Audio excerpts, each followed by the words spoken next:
방송에서 제공하는 투자 정보는 투자 판단에 대한 조언입니다. 방송에서 제공하는 주식의 가치, 가격 상승 및 가격 하락에 대해서는 방송사에서 보장하지 않습니다.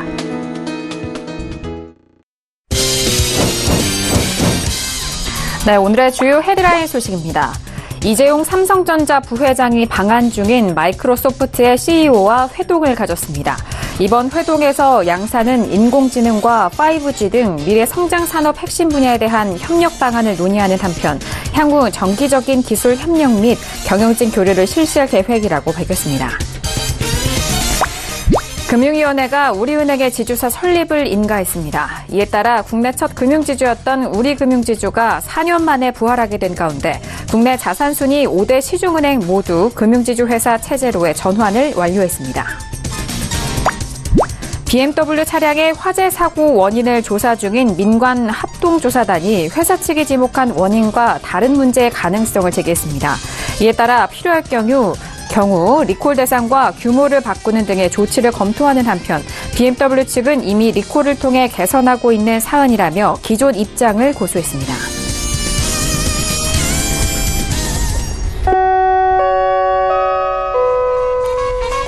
네, 안녕하세요. 평택저놈 정석투자 MC 김은혜입니다. 자, 오늘은 수요일장이었습니다. 자, 미국의 중간선거는 예상대로 공화당이 상원을 그리고 민주당이 하원에 대해서 반대네요. 공화당이 상원의 대다수를 그리고 민주당은 하원의 대부분의 의석을 차지하면서 마무리가 된 상황입니다. 자, 예상대로 흘러가는 시나리오 속에서 오늘 우리 시장은 상승을 지속을 했습니다만 장 막판에 하락으로 전환이 된 상황인데요. 북미 회담 연기 소식에 장 후반 하락으로 전환이 됐습니다. 이 상승 탄력을 이끌었었던 남북 경협주들이 장 후반에는 하락으로 전환이 되면서 지수 역시나 하락으로 마무리가 된 상황인데요. 또렷한 상승 모멘텀이 부재한 시장에서 부정적인 재료에 대한 시장의 예민함이 더욱더 격화되는 듯 싶습니다. 자, 개인 홀로 매수세를 이어갔고 오늘은 또 외국인과 기관의 동반 순매도세 여전히 이어가고 있는 상황입니다. 자, 그리고 오늘부터는 미국의 FOMC가 예상이 되어 있는 상황인데요. 한국의 금융통화위원회는 이제 금리 인상을 또 계속적으로 미룰 수 없는 만큼 이번 FOMC가 내용이 참 중요해 보이는 시점입니다. 자, 오늘도 정석투자 함께 하시면서 오늘 시장에 대한 마무리와 그리고 내일 시장에 대한 점검까지도 꼼꼼하게 확인해 보시길 바라겠습니다. 자, 그럼 오늘 시장 흐름 다시 한번 정리합니다. 시세 보시죠. 네, 오늘 코스피 지수는 전일 대비 0.52% 하락한 2078.69에 장을 마칩니다. 코스닥 지수는 전일 대비 1.33% 하락한 682.37에 장을 마칩니다. 유가증권 시장에서는 개인 홀로 순매수, 반면 기관과 외국인은 동반 순매도 이어갑니다. 코스닥 시장 역시 개인 홀로 순매수, 반면 기관과 외국인은 동반 순매도 이어갑니다.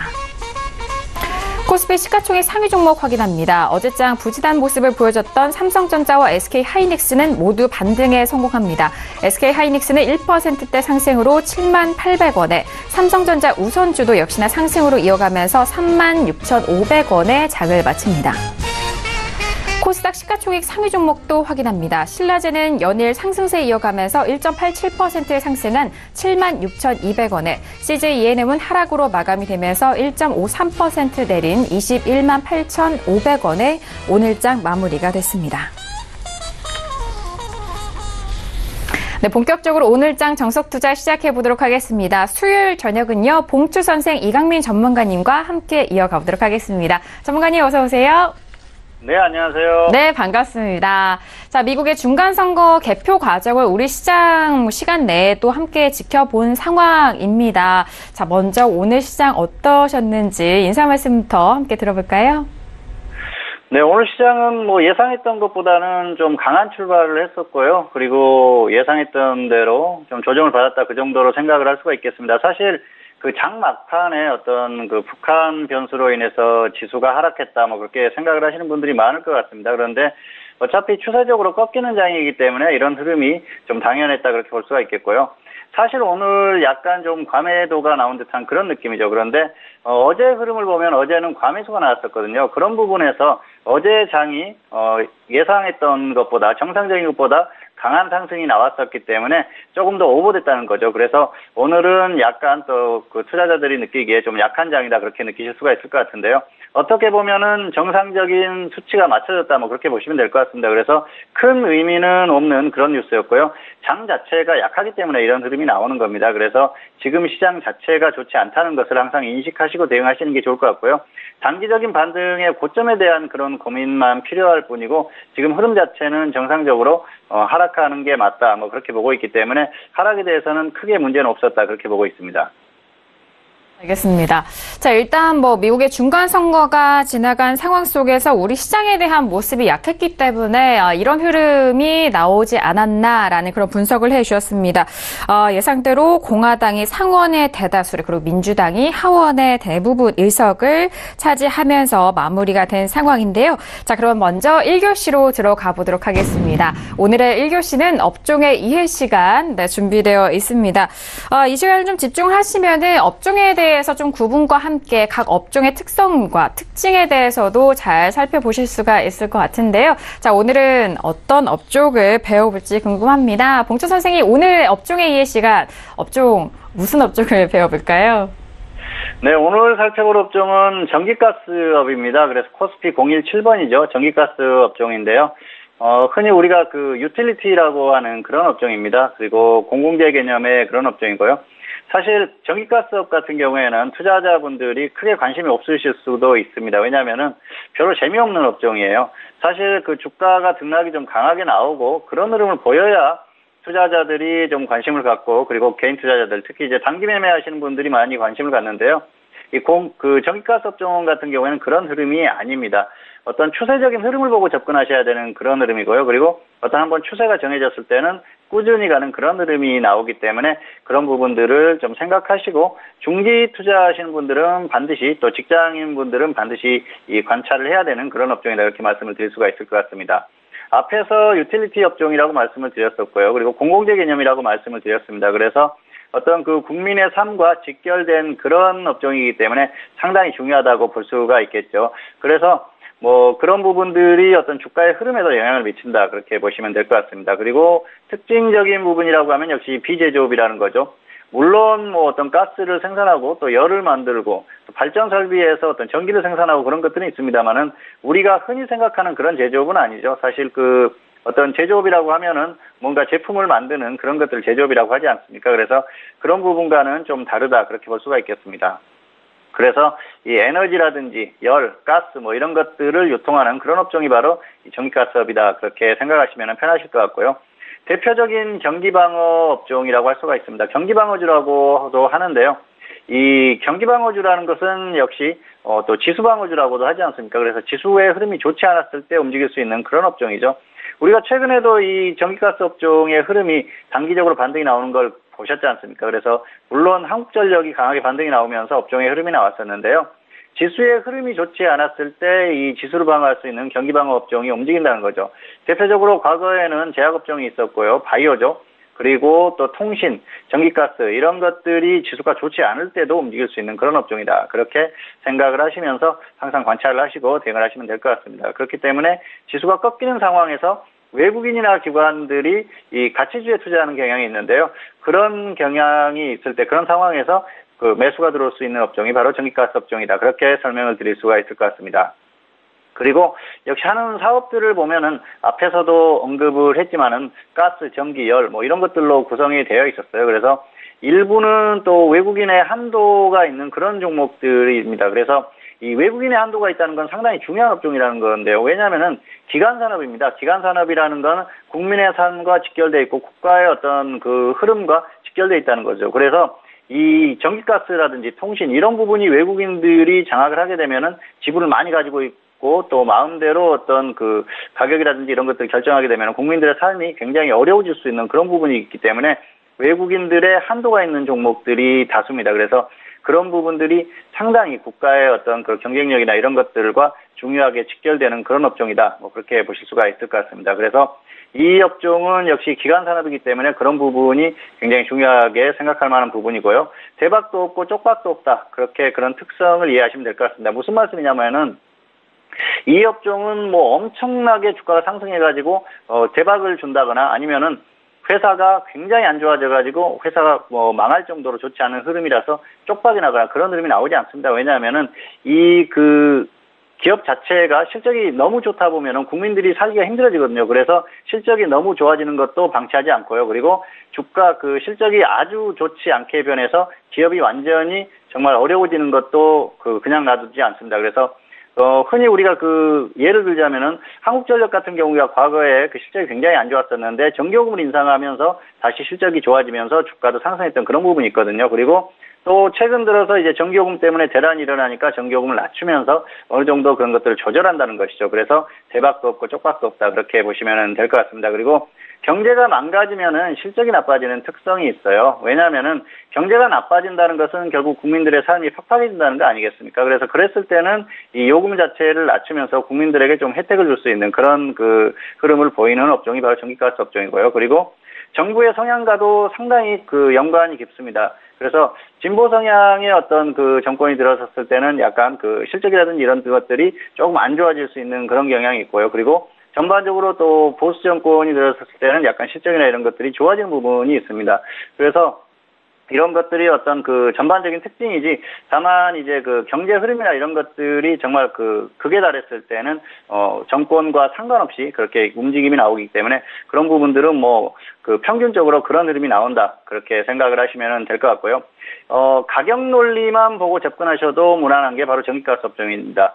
왜냐하면은, 이 전기가스 업종 같은 경우에는 앞에서도 언급했듯이 지수방어 업종이에요. 그리고 지수와 상관없이 움직일 수 있는 그런 업종입니다. 그렇기 때문에 주가가 너무 심하게 갔을 때는 결국은 꺾이는 흐름이 나오고요. 너무 빠졌다 싶었을 때는 다시 반등이 나오는 흐름입니다. 그래서 개별 종목들의 어떤 가격 논리로 보셔도 되고요. 업종의 전반적인 그런 가격 논리로 보셔도 무난한 업종이 바로 이 전기가스 업종입니다. 그래서 가격적인 부분, 그래서 가격이 지금 현재 어떤 위치에 있는가 그런 것들을 참고하시면서 대응하면 무난한 업종이 바로 전기가스 업종이다. 그렇게 볼 수가 있겠습니다. 그래서 이 전기가스 업종 같은 경우에는 매수만 잘하면은 평균적으로 평균 이상은 하는 그런 업종이 바로 이 전기가스 업종입니다. 그렇기 때문에 가격적으로 정말 크게 다운됐다고 싶었을 때는 매수를 했을 때는 결국 시간이 걸리더라도 주가가 하락하더라도 본전 이상은 하면서 수익을 가져다주는 업종이기 때문에 그런 부분에서는 안정적인 자금을 운영하는 그런 투자자분들이라면 반드시 또 관찰을 해야 할 업종이 바로 이 전기가스 업종이다. 그렇게 설명을 드릴 수가 있을 것 같습니다.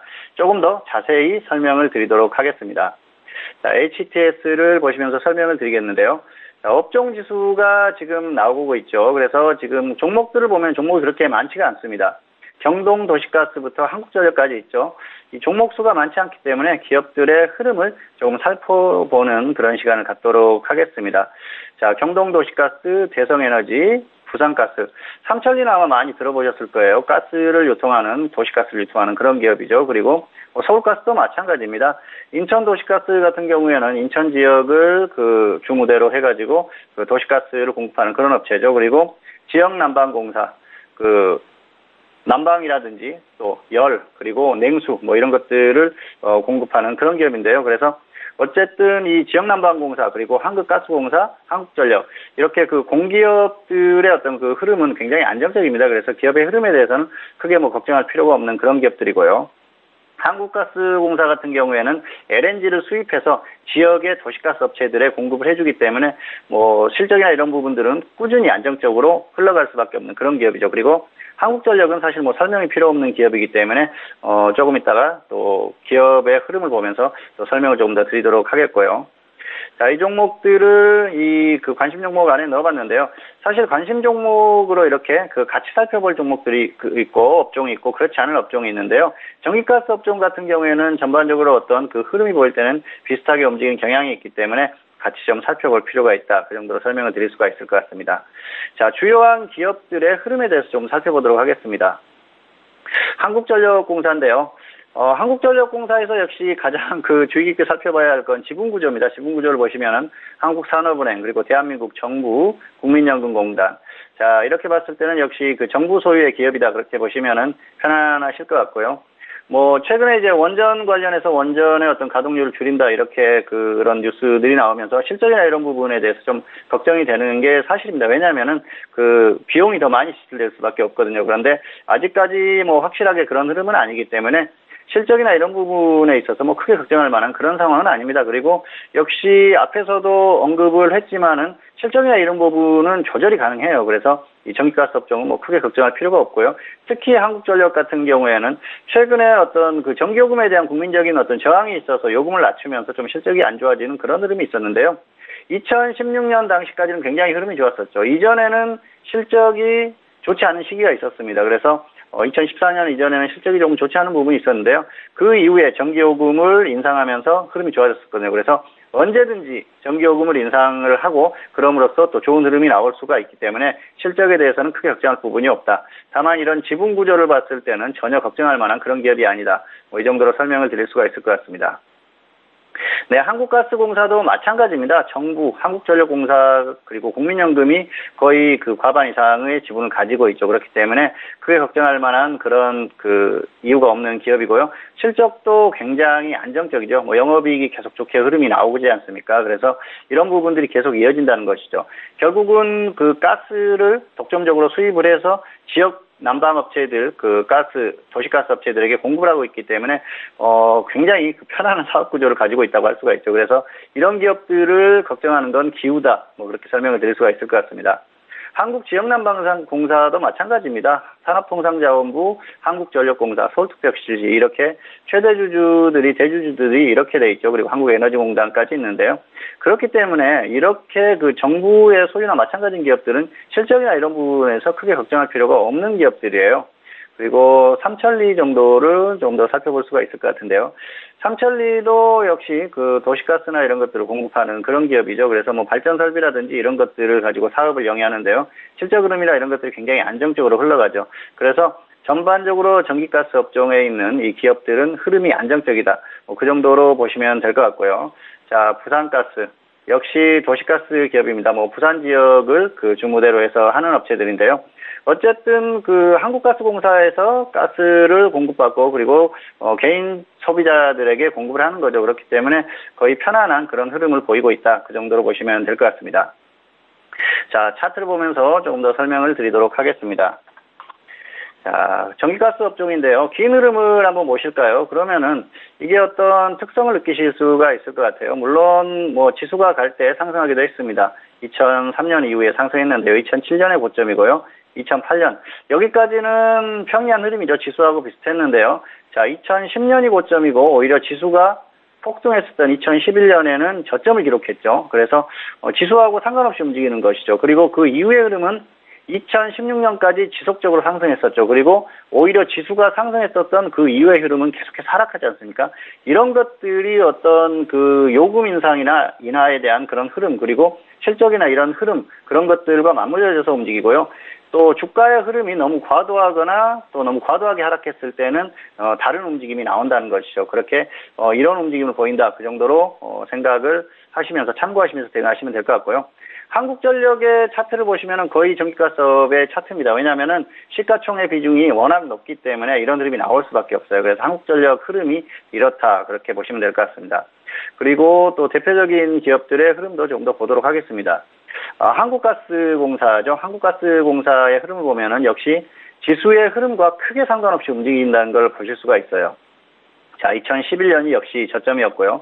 업종의 흐름대로 같이 이렇게 움직이는 흐름이었습니다. 그리고 2012년의 고점이고 또 2016년 저점 이후에 꾸준히 상승하는 흐름을 보이다가 또 기술적으로 꺾이는 그런 흐름이 나오고 있습니다. 최근에는 지수의 흐름을 어느 정도 따라가는 흐름을 보이고 있습니다. 그런데 이런 흐름들이 반드시 지수와 연동하지 않고 그 기술적인 개별 기업들의 기술적인 흐름에 따라 움직인다는 것이죠. 그래서 전기가스 업종의 어떤 그 주가의 흐름은 이런 흐름을 보인다. 그래서 개별 기업들의 어떤 주가의 흐름 등락만 보고 접근해도 무난한 업종이 바로 전기가스 업종이다. 이렇게 설명을 드릴 수가 있을 것 같습니다. 그래서 이 전기가스 업종은 지수와 반드시 연동하지 않는다. 지수가 가지 않을 때도 갈 수 있는 업종이다. 그런 부분들은 어떤 그 업종의 특징이라는 걸 그 생각을 하시고요. 지수 방어 업종. 그런 것들을 좀 잘 기억을 해 두셨다가 대응하는데 좀 참고를 하셨으면 좋겠습니다.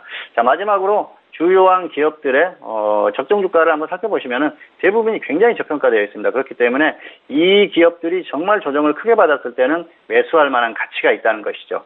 지수와 상관없이 움직일 수 있는 업종에다가 절대 저평가되어 있는 그런 종목들이 정말 크게 주가가 다운됐을 때는 접근할 만한 그런 가치가 있다는 것입니다. 그래서 주가의 개별적인 어떤 그 움직임만 보고 접근해도 무난한 업종이 이 전기가스 업종이다. 이 특징을 잘 기억하시기를 바라면서 오늘 전기가스 업종에 대한 설명을 마치도록 하겠습니다. 네, 오늘 1교시 업종의 이해 시간을 통해서 배워본 업종은요, 전기가스 업종에 대해서 더욱더 상세하게 설명을 해드렸습니다.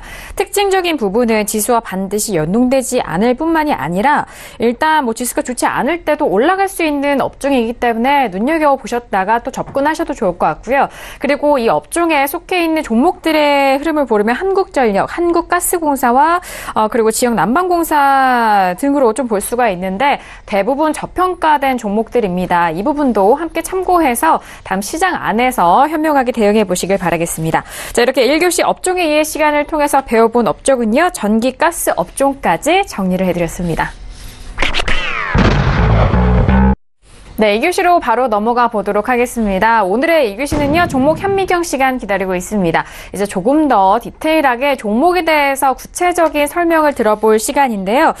이번 시간을 통해서는 이전에 매매하셨던 종목이라든지 좀 눈여겨보셨던 종목에 대해서 현재 부분의 흐름과 앞으로의 전략까지도 만나볼 수 있는 시간입니다. 자, 그렇다면 오늘 배워볼 종목에 대해서 만나보도록 하죠. 봉주 선생님, 오늘은 어떤 종목 배워볼까요? 네, 오늘도 두 종목을 가지고 왔는데요. 먼저 살펴볼 업종은 하나투자증권입니다. 증권주죠. 하나투자증권 같은 경우에는 최근에 매수를 한 종목인데요. 10월 30일에 추천을 했었던 종목입니다. 당시에 추천 가격이 1,950원, 1,850원, 평균 가격은 1,900원 대비해서 손절은 마이너스 5% 짧게 보고요. 그리고 수익은 일단 홀딩하자 그렇게 전략을 전달했습니다. 그래서 상황을 보고 매도를 하자 그렇게 추천했었던 종목이고요. 11월 2일에 결국은 플러스 10% 매도를 했습니다. 그래서 단기에 10% 정도 수익 실현을 했는데요. 단기 수익으로는 그렇게 나쁘지 않았다 그렇게 볼 수가 있겠고요. 사실 최근에 이제 증권주를 추천했던 건 역시 지수의 흐름입니다. 지수가 단기 반등 가능성이 높기 때문에 추천을 했었던 상황이고요. 생각대로 역시 지수가 반등했죠. 이번 주에 화요일이었죠. 결국은 이 종목을 추천을 했었는데 역시 시의적절했다. 그렇게 볼 수가 있겠습니다. 그리고 지수가 상승할 때는 어쨌든 증권주가 갈 수 있는 흐름이 당연한 흐름입니다. 그래서 증권주가 가는 게 당연하고요. 결국은 이 증권주를 추천했어야 됐는데 여러 종목을 두고 고민을 했었어요. 사실 증권주 중에서 가장 좋은 움직임을 보이는 게 우선주입니다. 그런데 우선주 같은 경우에는 조금 애로사항이 있죠. 왜냐하면은 거래 금액이 작습니다. 그리고 최근에 거래 금액을 보니까 굉장히 작았어요. 몇 천만 원대밖에 되지 않았기 때문에 추천하기가 어려웠었던 그런 상황이고요. 사실 단기에 짧게 매수가 되고 빨리 이렇게 대응을 해야 되는데 거래 금액이 작다면은 대응하기가 힘들겠죠. 그래서 매수하기가 힘들어서 일단 우선주는 안 되겠구나 생각을 했었죠. 그래서 결국은 본주를 추천을 했었는데요. 본주 중에서 이제 여러 종목을 고민을 했었습니다. 개별주 성향의 종목을 추천을 해야겠다는 생각을 했습니다. 왜냐하면은 이 지수의 흐름이 추세적으로 강하게 지속적으로 상승한다고 하면은 우량주 개념의 종목을 추천하는 게 좋겠죠. 왜냐하면은 안정적으로 갈 수 있는 종목들이기 때문에 충분히 매수가 가능하고 또 길게 끌고 갈 수 있는 그런 안정성이 있는 기업들을 추천하는 게 충분히 가능합니다. 그런데 단기에 짧게 움직일 때는 개별주 성향의 종목이 좋습니다. 개별주 성향의 종목이라면은 역시 이번에 추천했던 하나투자증권도 있고요. 그리고 SK증권, 그리고 유진투자증권, KTB투자증권 이런 종목들이 개별주 성향의 종목들이라고 볼 수가 있는데요. 최근에 또 움직임이 좋았었던 종목들이기도 하고요. 그래서 그 중에서 이제 압축을 해서 결국은 하나투자증권을 좀 무난하게 추천을 했었던 상황입니다. 결과적으로도 굉장히 결과도 괜찮았었던 그런 상황이고요. 사실 이후의 흐름을 보면 조금 아쉽죠. 금요일에 매도를 했는데요. 사실 당시의 흐름을 보면은 지수가 너무 단기에 급등을 했어요. 그래서 지수가 조금 서서히 가졌으면은 오히려 더 수익이 커졌을 상황이고 더 끌고 갈 수가 있었습니다. 그런데 지수가 너무 급등하다 보니까 단기에 일단 정리를 했었던 그런 상황입니다. 사실 지수가 계속해서 조금 서서히 상승해주면은 오히려 증권주들도 이렇게 흐름이 더 좋을 수 있었는데 조금 아쉬웠다 그렇게 볼 수가 있겠고요. 결과적으로는 지수가 더 갔지만 어쨌든 금요일의 흐름을 보면은 지수의 고점 가능성이 상당히 높았었기 때문에 그때 정리하는 건 정상적이었다 그렇게 볼 수가 있겠습니다. 그래서 여러 가지 면에서 매도나 이런 그 매매 과정 자체는 뭐 크게 문제가 없었던 그런 상황이고요. 역시 그 결과도 괜찮았었던 그런 상황이다. 그렇게 볼 수가 있겠습니다. 자, 차트로 조금 더 설명을 드리도록 하겠습니다. 네, 하나투자증권의 차트인데요. 자, 10월 30일이면 이날이죠. 저점을 찍었던 날입니다. 그래서 이날 추천을 했었는데요. 가격이 1950원, 그리고 1850원 이렇게 추천을 했습니다. 결국은 뭐 1900 평균가였는데요. 1차 매수만 되고 상승을 했어요. 그리고 매도한 날이 바로 11월 2일입니다. 이날 급등을 했었죠. 증권주들이. 그리고 지수도 급등을 했었어요. 자, 코스피 지수 차트를 한번 보실까요? 이날 뭐 지수가 어마어마하게 급등을 했죠.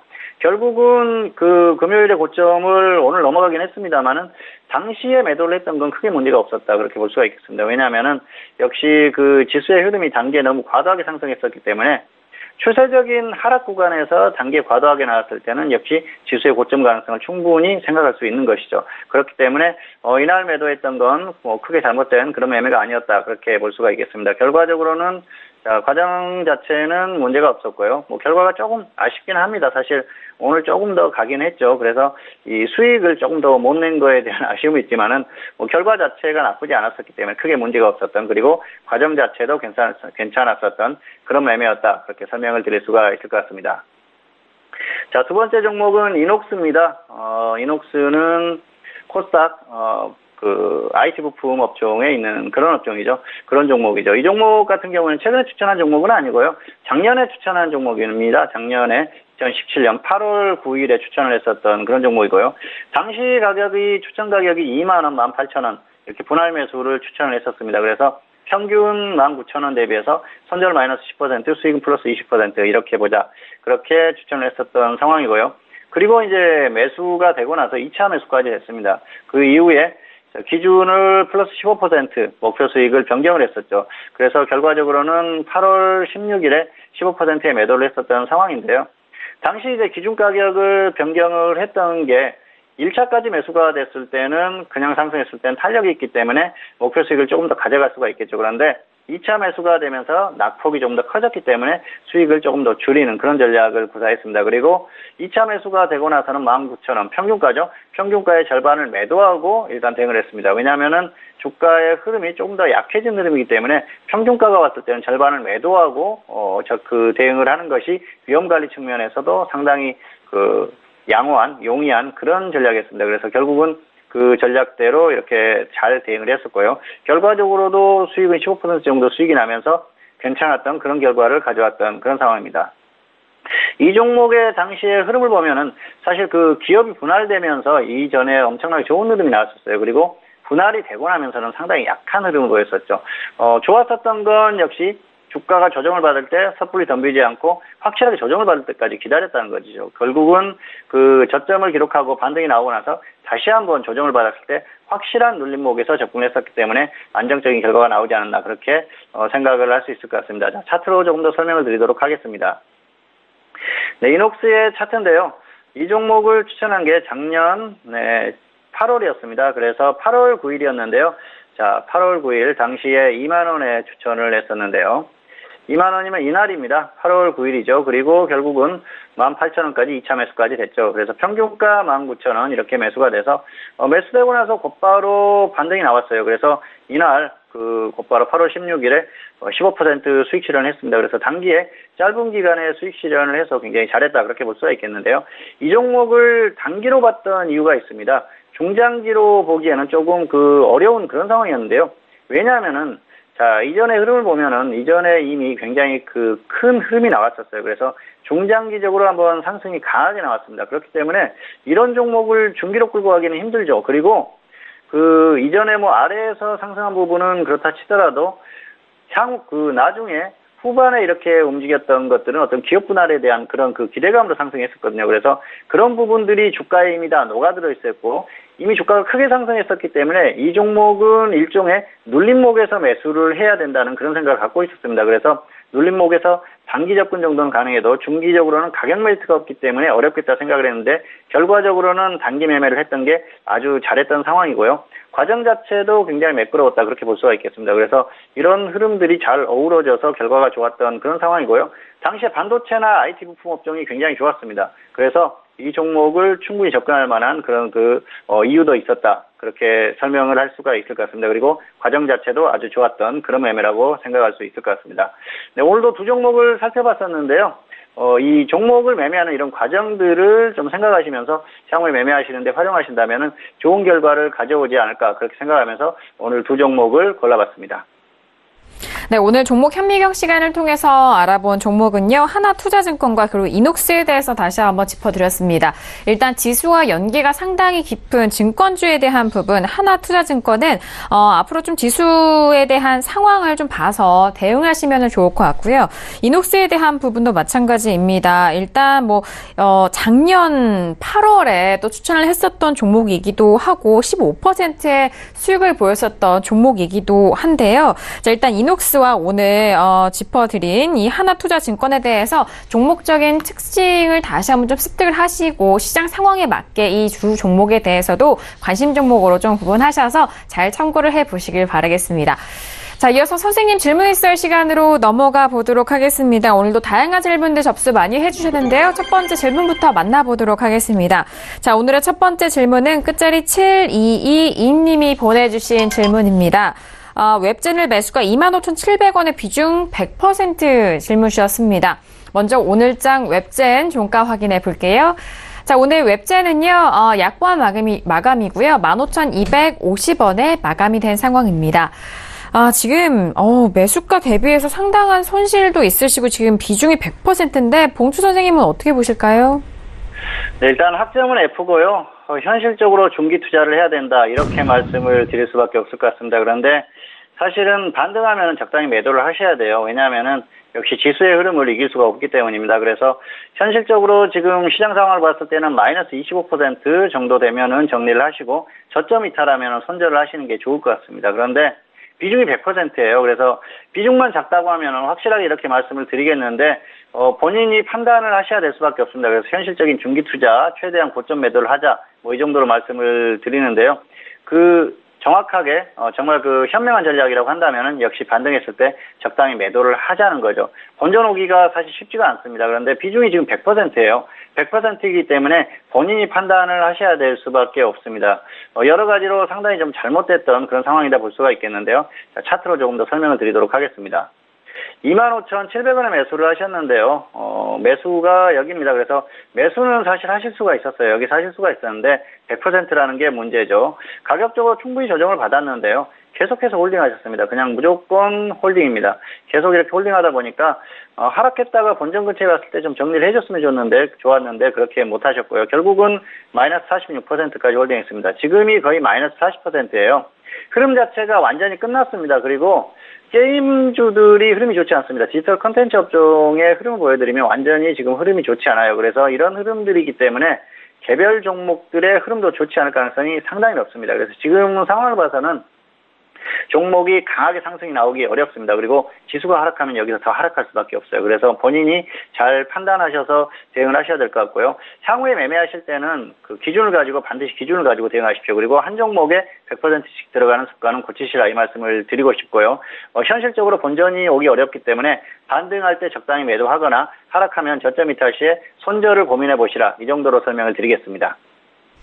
네, 첫 번째 질문 웹젠인데 좀 아쉬운 상황입니다. 현재 손실도 꽤 보고 계신 상황인데 F학점 확인이 됐고요.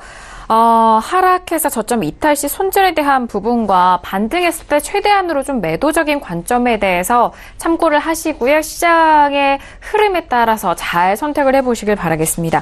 자, 이어서 다음 질문도 확인해 봅니다. 끝자리 2444님의 질문이고요. 넥스트칩을 매수가 6,480원의 비중 20% 질문을 주셨습니다. 자, 먼저 오늘장의 넥스트칩 종가는요. 3% 가까이 내리면서 5,960원에 마감이 됐습니다. 자, 넥스트칩에 대해서 먼저 학점 알아볼까요? 네, 학점은 C고요. 하락하면 손절 10%에서 매도하시기 바랍니다. 손절 10% 매도하시고요. 반등하면 본전에 일단 절반을 매도하세요. 지금 매수 가격이 높기 때문에 혹시라도 하락했을 때 단가를 낮출 방법입니다. 그래서 하락하면 손절 10%, 반등하면 본전의 절반 매도 후에 그냥 상승하면 수익은 15% 정도까지 노려보십시오. 그리고 그냥 다시 하락했을 때는 5,800원에 한번 추가를 하십시오. 그래서 단가를 조금 낮춘 이후에 손절 마이너스 10%, 수익 15% 이 정도 대응하시면 될 것 같습니다. 좀 전략이 복잡한데요. 그래도 잘 좀 활용을 해보셨으면 좋겠는데요. 차트로 조금 더 설명을 드리도록 하겠습니다. 6,480원에 매수를 하셨는데요. 여기입니다. 지금 그 매수가가 좋지 않다고 하는 게 단기 반등이 꽤 나왔어요. 20% 넘게 반등이 나왔는데 여기서 추격 매수하신 거예요. 결과적으로는. 그렇기 때문에 매수가가 좋지 않다고 보는데요. 자율주행차 테마입니다. 그래서 테마주기 때문에 한 번 정도는 또 언제든지 움직임이 나올 수 있다. 그렇게 보는 것이죠. 그래서 여기서 뭐 그냥 손절하자 그렇게 말씀은 드리지 않는 것이고요. 하락했을 때는 대신 손절을 해야죠. 계속해서 테마주라고 해서 단기의 흐름이 좋았다고 해서 계속해서 손절가를 길게 잡다가는 어디까지 하락할지 모릅니다. 그렇기 때문에 손절은 10%로 잡아드렸고요. 단기의 흐름은 지수가 반등해서 나온 그런 흐름이라고 보시면 될 것 같습니다. 특별한 이유는 없어요. 그래서 뭐 지수를 이길 만한 그런 현재 상황은 아니다. 그렇기 때문에 기준대로 대응을 해보시기 바라고요. 하락하면 손절 10% 하십시오. 그리고 반등하면은 20%라도 절반은 매도하시고요. 상승하면 수익 짧게, 그리고 하락하면 5,800원에 한 번 더 추가해서 평균 단가를 낮춘 후에 평균가 대비해서 손절 마이너스 10%, 수익 15%, 이 정도만 대응하시면 좋을 것 같습니다. 네, 넥스트칩 같은 경우에는 자율주행 테마로 묶여있는 테마주입니다. 일단 지금 비중이 20%인데요. 손절은 마이너스 10% 좀 잡아드렸고요. 또 좀 반등을 했을 때 본전의 절반의 비중을 좀 덜어내시고 나머지 비중으로는 수익 15%에 대해서 목표가를 잡아보시길 바랄게요. 하지만 좀 하락했을 때는 5,800원대 절반 추가 후에 손절은 마이너스 10% 또는 수익은 15% 대응 전략, 이렇게 가격대가 뭐 위쪽으로 아래쪽으로 넘어갔을 때의 꼼꼼한 대응 전략까지 정리를 해드렸으니까요. 참고해 보시길 바라겠습니다. 자, 이어서 다음 질문도 확인해 볼게요. 끝자리 3307님의 질문이고요. 에코프로를 매수가 38,100원에 비중 20% 질문 주셨습니다. 자, 오늘장의 에코프로 종가 확인하죠. 오늘은요, 1.68% 하락하면서 38,000원, 지금 매수가 근처입니다. 봉주 선생님, 이 종목은 어떻게 보실까요? 네, 학점은 B고요. 손절 마이너스 10%, 수익 플러스 15%, 이 정도만 보시기 바랍니다. 마이너스 10%, 플러스 15%, 이 정도만 보시자는 것이죠. 매수 자체는 뭐 크게 나쁘지 않았다고 생각을 하는데요. 가격 메리트가 없어요. 그래서 단기로 대응하시는 게 좋을 것 같습니다. 차트로 설명을 조금 더 드리겠습니다. 자, 매수가가 38,100원이죠. 그래서 지금 가격 거의 비슷합니다. 이 정도인데요. 121선 거의 뭐 부근에서 매수를 했어요. 이 정도면 기술적으로 매수할 만한 가격이었다고 보는데요. 자, 고점 대비해서 20% 정도 하락하지 않았습니다. 문제는 길게 보면은 굉장히 크게 상승했다는 것이죠. 그래서 지금 뭐 어마어마하게 상승을 했습니다. 그래서 이렇게 고점 부근에서 매수를 했을 때는 단기로 보는 게 맞습니다. 그렇기 때문에 여기에서 뭐 중기로 보기에는 좀 어려운 종목이고요. 또 한번 그 하락이 나왔을 때는 크게 하락할 수도 있기 때문에 여기서 너무 미련 갖지 마시고 단기로 짧게 손절 마이너스 10%, 수익 15%, 이 정도만 보시는 게 좋을 것 같습니다. 네, 에코프로에 대해서 학점은 비학점이 확인된 상황이고요. 단기로 좀 짧게 보자라는 의견이십니다. 에코프로는 손절 마이너스 10%, 수익은 15% 대응 전략, 가격대 설정까지 도와드렸으니까요. 참고해 보시길 바라겠고요. 자, 이어서 다음 질문도 확인해 보도록 하죠. 다음 질문은 LG 하우시스가 올라왔습니다. 매수가는 75,000원이고요. 비중 70% 질문 끝자리 2417님의 질문인데요. 자, 오늘장 LG 하우시스는 4% 넘게 밀리면서 48,900원에 오늘장 마무리가 됐습니다. 매수가 대비해서 꽤 하락폭이 큰데요. 봉주 선생님 어떻게 보실까요? 네, 학점은 F고요. 반등하면은 마이너스 20% 손절, 그리고 하락하면 저점 이탈 시에 손절하시기 바랍니다. 차트로 설명을 드리도록 하겠습니다. 75,000원에 매수를 하셨어요. 여기에서 매수하신 겁니다. 매수가 자체가 좋지 않죠. 매수가가 여기는 추격 매수, 뭐 여기는 계속 흘러내린 종목을 매수를 했어요. 자, 가격 메리트는 충분히 발생을 했죠. 그런데 흐름 자체가 완전히 끝났어요. 끝난 종목을 매수를 했는데 아쉽죠. 10% 넘게 하락을 했었다가 본전 근처에 왔는데 그냥 가지고 있었어요. 그래서 이런 부분이 좀 아쉽다고 보고요. 최근에 하락할 때도 기준 없이 그냥 계속 대응을 하셨습니다. 그래서 F라고 설명을 드렸었고요. 지금 마이너스 36%까지 하락했었고요. 지금은 거의 마이너스 34%입니다. 흐름 자체가 완전히 끝난 상황입니다. 최근에 지수가 반등하니까 조금 반등이 나왔고요. 여기에서 그냥 빠지면은 그냥 손절하는 게 차라리 낫습니다. 업종은 화학인데 하는 사업은 건설이나 자동차예요. 건설, 자동차 다 좋지 않죠. 그렇기 때문에 어떤 특별한 모멘텀, 뭐 인테리어 관련 그런 그 리모델링 정책이라든지 이런 것들이 나와주면 좋은데 그런 것들이 나오기 전에는 강하게 상승하기가 어렵습니다. 현실적으로 본전하기가 어렵고요. 지수가 하락하면 더 빠질 수밖에 없습니다. 그렇기 때문에 미련 갖지 마시고 비중이 많은데 계속해서 미련 갖다 보면 손실이 커질 수가 있습니다. 그래서 너무 미련 갖지 마시고 반등하면 마이너스 20%, 하락했을 때는 저점 이탈 시에 손절하시고 당분간 관망하시는 게 좋을 것 같습니다. 네, LG 하우시스 참 아쉬운 상황입니다. F학점이 확인이 되는데요. 현재 매수가 대비해서 손실이 꽤 크신 상황인데 마이너스 20% 또는 저점 이탈 시 손절에 대한 의견을 전달을 해드립니다. 이 부분에 맞춰서 또 대응을 해보시길 바라겠습니다. 자, 이어서 다음 질문도 확인할까요? 끝자리 1219님의 질문이고요. 사막 콘덴서를 매수가 61,000원의 비중 60% 질문을 주셨습니다. 자, 오늘장 사막 콘덴서 종가 먼저 확인하죠. 자, 오늘 사막 콘덴서는 1% 넘게 빠졌지만 64,000원으로 현재 수익을 보고 계신 상황입니다. 자, 봉투 선생님, 사막 콘덴서 먼저 학점 확인할까요? 네, 학점은 쉬고요. 일단 절반은 매도하십시오. 그리고 절반 매도하시고 나서 손절 10%, 수익 15% 이렇게 짧게 보시는 게 나을 것 같습니다. 사실 이 종목은 전기차 테마 그리고 MLCC 관련주로 움직이는데요. 추세적으로는 흐름이 한번 끝났다고 보고 있습니다. 그래서 추세가 완전히 꺾인 상태이기 때문에 단기로 보시는 게 나을 것 같습니다. 자, 차트로 조금 더 설명을 드리도록 하겠습니다. 61,000원에 매수를 하셨는데요. 여기서 매수를 하셨는데요. 단기적으로는 매수가가 약간 좀 아쉽죠. 뭐 그런 부분이 있습니다. 그런데 자, 흐름을 보면은 지금 지수가 반등하니까 반등이 나온 흐름이에요. 그런데 이전의 흐름은 고점 이후에 완전히 꺾였죠. 그리고 상승폭이 상당합니다. 지금 조정을 많이 받은 것 같은데 아직도 저점 대비해서 굉장히 높은 위치예요. 그렇기 때문에 가격 메리트가 없는 상태고요. 지수가 하락하면서 계속 하락하는 그런 흐름을 보이고 있기 때문에 여기에서는 굳이 계속 끌고 갈 필요가 없습니다. 그리고 저점을 완벽하게 확인을 했다고 하면은 여기서 좀 더 끌고 가볼 수 있을 겁니다. 지수와 상관없이 저점 기록하고 반등이 나왔다고 하면은 저점을 기록했다고 볼 수도 있겠지만 지금은 지수가 반등하니까 반등이 나왔다가 지수가 살짝 좋지 않으니까 다시 좋지 않은 흐름을 보이고 있어요. 결과적으로는 지수가 꺾이면 계속 꺾일 가능성이 상당히 높다는 것이죠. 그리고 비중이 너무 많습니다. 60%이기 때문에 일단 수익권이니까 절반은 매도를 하시고 수익 실현을 하시고 절반만 가지고 손절 10%, 수익 15% 이 정도로 짧게 대응을 하시는 게 좋을 것 같습니다.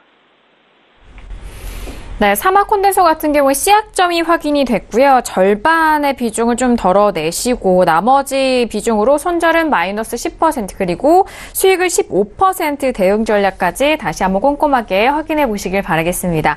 오늘도 선생님 질문했어요 시간을 통해서 다양한 질문들에 대한 상담 함께 도와드렸습니다. 저희가 말씀드린 내용에 대해서는요. 투자 판단에 대한 조언이고요. 해당 상품의 가치와 수익률을 보장하지 않는다는 점 다시 한번 유의해 주시길 바라겠습니다.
네, 글로벌 시황센터 박나경입니다. 네, 어제장에 중간선거 관련한 이야기를 메인으로 전달을 드렸는데 오늘도 역시 중간선거 관련된 이야기부터 말씀을 드리도록 하겠습니다. 예상된 결과대로 윤곽이 드러나면서 이 상원은 공화당 그리고 하원은 민주당이 장악을 하는 것으로 나타났습니다. 네, 그러면서 이 국내 증시에는요, 사실 예상된 결과인 만큼 큰 변화는 없을 것이고 오히려 한국 증시에는 좀 나쁘지 않다라는 분석 이어지고 있습니다. 네, 먼저 화면에 보시면 트럼프 대통령 트위터입니다. 이 트위터가 지금 방송 직전에까지 계속 새로운 내용들이 올라오고 있는데요. 일단 이 트럼프 대통령은 이 지난번 공화당의 이 상원 탈환 부분에 대해서 빅 빅토리, 아주 큰 성공이다라고 말하면서 본인을 이제 매직맨이라고 하면서 마법사라고 표현을 하기까지 했습니다. 네, 그러면서 이 요란한 좀 자화자찬을 이어내고 있고요. 네, 그러면서 한편 이제 동부시각 11시 30분 오전에 이제 백악관에서 중간 관련 선거 관련한 좀 인터뷰를 하도록 하겠다라는 이야기도 함께 실려 있습니다. 네, 이렇게 이 글로벌 주식시장도요, 큰 변동성은 없는 것으로 나타나고 있습니다. 물론 트럼프 대통령의 인프라, 세제 감면 정책 등 기존 추진하던 입법안들이 난관에 부딪힐 가능성은 좀 높아졌지만요, 이 상원에 따른 기존 강경 정책은 그대로 유지될 것으로 보고 있습니다.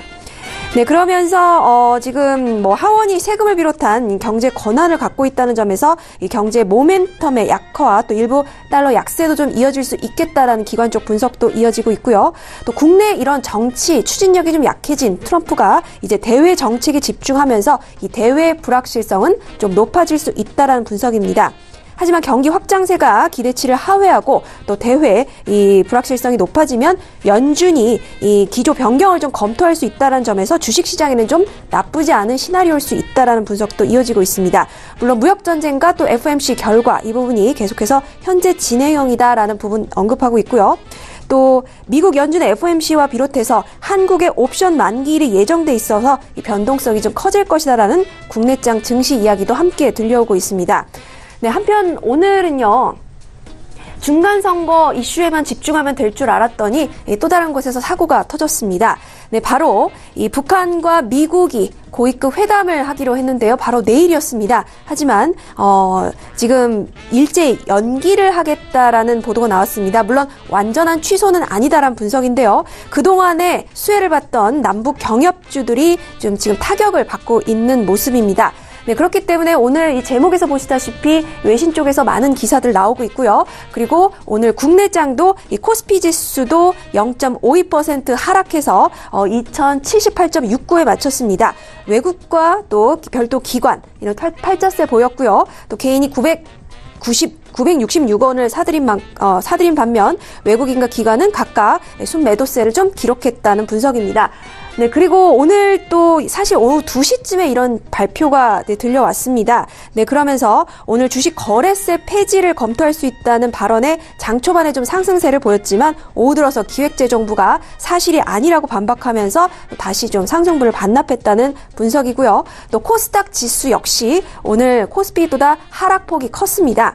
네, 코스닥 지수 같은 경우도요, 1.33% 하락해서 682.37에 마감을 한 모습을 보였습니다. 네, 기관의 팔자세가 돋보였고요. 지금 이렇게 이 고위급 회담에서 큰 탄력을 받지 못할 것이다라는 분석도 이어지고 있습니다. 설령 회담이 개최된다고 해도 그 부분에 큰 기대를 하기는 어렵다는 이야기 나오고 있고요. 또 이제 트럼프 정책의 정책 기조가 좀 약화될 가능성이 있기는 하지만 앞으로의 좀 가능성에도 기대를 걸어볼 만하다라는 이야기 들려오고 있습니다. 네, 마지막으로 중국 증시 짧게 좀 말씀을 드리도록 하겠습니다. 무역전쟁 아직 끝나지 않았습니다. 미국 중간선거 개표 결과가 윤곽을 나타낸 가운데 하락 마감했다는 소식이고요. 홍콩 증시는 소폭 상승 마감했다는 소식까지 마지막으로 전달드리도록 하겠습니다. 이상 글로벌 시황센터 박나경이었습니다. 네, 미국의 중간선거가 이제 마무리가 돼 가고 있는 상황 속에서 FOMC가 오늘부터 열린 예정입니다. 그리고 지금 야간 선물에 대한 부분은 우리 시장 국내 선물은 0.75% 정도의 강보합권으로 유지가 되고 있고 미국 증시도 역시나 상승 쪽으로 흘러가고 있는데요. 내일 우리 시장에 대한 전망 봉투 선생님과 함께 들어보도록 하겠습니다. 자, 봉투 선생님, 내일 목요일장입니다. 어떻게 보실까요? 네, 내일은 조금 난해한데요. 왜냐하면은 만기일이기 때문에 그렇습니다. 옵션 만기일이기 때문에 미국 시장이 이대로 강하게 좀 상승 마감한다. 그랬을 경우에는 한국 시장도 영향이 있겠죠. 그래서 반등이 나올 가능성이 상당히 높습니다. 그런데 만기일이라는 게 문제예요. 만기일 같은 경우에는 조금 더 좀 과도한 상승을 만드는 그런 경향이 있기 때문에 그런 부분도 충분히 가능하다고 생각을 합니다. 그런데 이 단기적인 흐름에 너무 그 신경을 쓰시지 않는 게 좋을 것 같습니다. 추세적으로는 결국 꺾일 가능성이 상당히 높거든요. 전반적인 상황 자체가 그렇습니다. 추세적인 그 흐름에 있어서는 지금 아직 뭐 뚜렷하게 다시 시장이 반등할 만한 그런 요인이 보이지 않거든요. 그래서 그런 부분을 봤을 때는 결국 추세적으로는 다시 꺾일 가능성이 높습니다. 그렇기 때문에 지수의 조정에 역시 다시 대비할 만한 그런 구간이다, 그렇게 말씀드릴 수가 있을 것 같고요. 추세는 어차피 하락할 가능성이 상당히 높습니다. 그래서 너무 그 시장이 다시 강하게 상승하기만을 바라기는 좀 어렵다. 그리고 그 투자자분들이 가끔 그렇게 생각하시는 분들이 있어요. 내가 매수한 종목을 아직 손해보고 있어서 주식을 또 많이 가지고 있기 때문에 시장이 상승하기를 그렇게 기도하시는 분들이 계시는데요.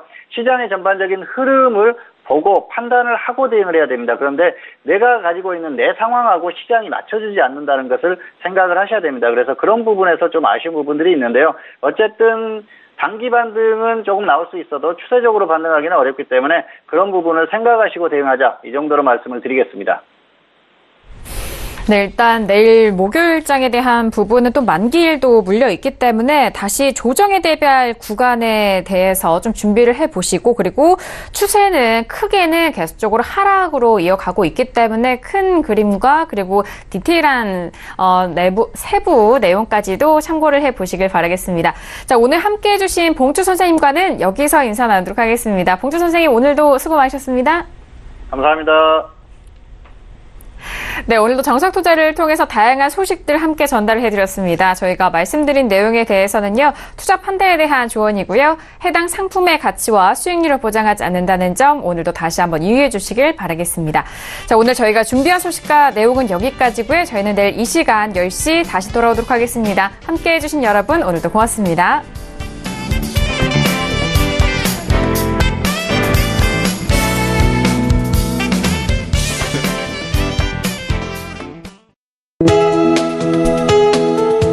방송에서 제공하는 투자 정보는 투자 판단에 대한 조언입니다.